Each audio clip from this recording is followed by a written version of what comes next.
Yo, what are you saying? Welcome back to ISOJ. It's day 2 of the playoffs, and to be honest, I think I'm going to start slowing these videos down because there aren't as many games on weekdays. So we'll run 2 videos or a video every 2 days recapping the 4 games because I think it just works a bit better and I'm not spamming your feeds. Anyway, day 2. Where are we now? To be honest, this was a day that was filled with blowouts. The first game of the night, the Grizzlies versus the OKC Thunder. I'll be honest, I didn't watch the whole game because after that first half, I kind of realized I could be doing a lot of other things. And so I did. And I don't know, I don't know if it's just me, but it reminded me of something. And I can't figure out exactly what it reminded me of, but it was something. It was something monumental, something big. Ah, well, must have been nothing. That was a blowout. That was tough. Ja Morant, sorry, buddy. It happens. I'm not even going to go on to box score numbers because I genuinely, I don't think anyone cares. They lost by 50. Happens. To be honest, that one got me regretting my pick a bit because I thought, man, maybe this might end in 4 because OKC just seemed to be so unstoppable. Next is the Orlando Magic versus the Boston Celtics. Another blowout. But for that first half, it looked competitive. It looked like it was tight. It looked like the Orlando Magic were giving Boston a little run. And then in the second half, it kind of went out of control. This was a tough one because if I remember the numbers correctly, Franz and Paolo scored 60 points between the two of them, and no one else on this team cracked double digits. The shooting was horrendous. I'm going to pull up the stats here. So as a total, they made 10 threes out of 27 shots. Boston made 16 out of 37. I think this is just one of those games where the pieces around them didn't really do anything. And this is what worries me about Orlando is outside of Franz and Paolo, now that you don't have Jalen Suggs, is where does the scoring come from? I know you're a great defensive team, and you showed that in that first half. You can't just rely on defense. You need to be able to outscore a team like the Celtics because, yeah, the Celtics, if you can disrupt their shooting, they're not the best team because that is their bread and butter. They love that three-point shot. Damn, man. Derek White, a generational game from Derek White here. 10 of 18 from the field, 7 of 12 from 3, 30 points, 4 rebounds, 2 assists. Every day I look back at that trade that brought Derek White to the Celtics and think, whoa, what a fleece. Because that was a fleece. That was highway robbery. How did they manage to do that? But yeah, man, 30 points from Derek White. Peyton Pritchard had a really good game in 24 minutes, racking up 19 points, 6 of 8 from the field.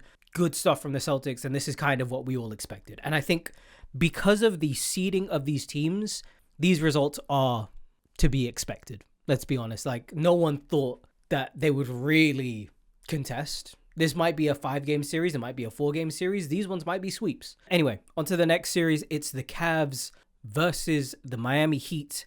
And this one's tough. I love the idea that there are 2 D Mitchells on the court and they both share the same number. I just think it's funny. But what a game from Ty Jerome, man. I'll pull up his numbers and give him some props. Former Phoenix Sun. Never forget that. I actually remember watching Ty Jerome being like, oh, this kid kind of sucks. But he was never more than just a bench player for us. But he seems to have really found himself on this Cavs team. Really strong minutes on the court here. In 26 minutes, 10 of 15 from the field, 5 of 8 from deep, 28 points, 5 rebounds, 3 assists. What more can you ask in 26 minutes? He had more points than minutes. What more can you ask from Ty Jerome? And I think he's done so well this season. Donovan Mitchell, really great game from him. 30 points on the night. This was just a mauling, man. This is just what happens when you are the number 1 seed, one of the best teams in the league this year. You go against cannon fodder and you blow them out of the water. This is another coughing baby meets hydrogen bomb. And I feel bad for the hydrogen bomb, man. Why you gotta waste time on this one? Just get him into the next one. Miami didn't play bad. Bam had a decent game. Tyler Hero kind of went invisible in that second half. Was kind of held scoreless in that third quarter going into the fourth. It is the case of we all kind of expected it, right? Yeah, maybe Eric Spoelstra can coach him to 1 game. I just don't think this is really going to happen. This one's a bit uninteresting, as with a lot of the games yesterday, to be fair. But on to the next matchup, the 2-7 matchup between the Houston Rockets and the Golden State Warriors. And from this game, you couldn't tell who was the 2nd seed and who was the 7th seed. But this is one of those series, much like the Pistons in the East, experience is really going to be key. And I feel like, yes, you have a lot of people on this on this Houston team that do have quite a bit of playoff experience. You know, Dylan Brooks has been to the playoffs before. Fred VanVleet is not just an NBA champion, but beat the Warriors, you know? We'll talk, maybe one day we'll talk about the cases that led to them beating the Warriors. Two of the most pivotal members of that team were injured. It's called a ring, man. That's what it is.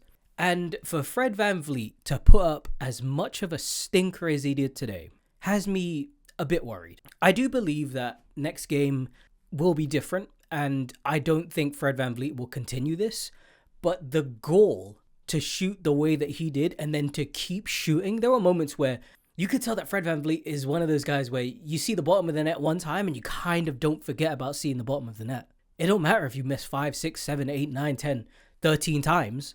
Well, he didn't miss 13 times, he missed 11 times, but you get the picture. He remembers the 2 times it went in. And it's tough. It's so tough. The Rockets took 29 threes. They made 6. Steph Curry took 9 threes. He made 5. You were almost outscored from 3 by one man, one individual. Yeah, he's the greatest shooter of all time, but he's still a single guy.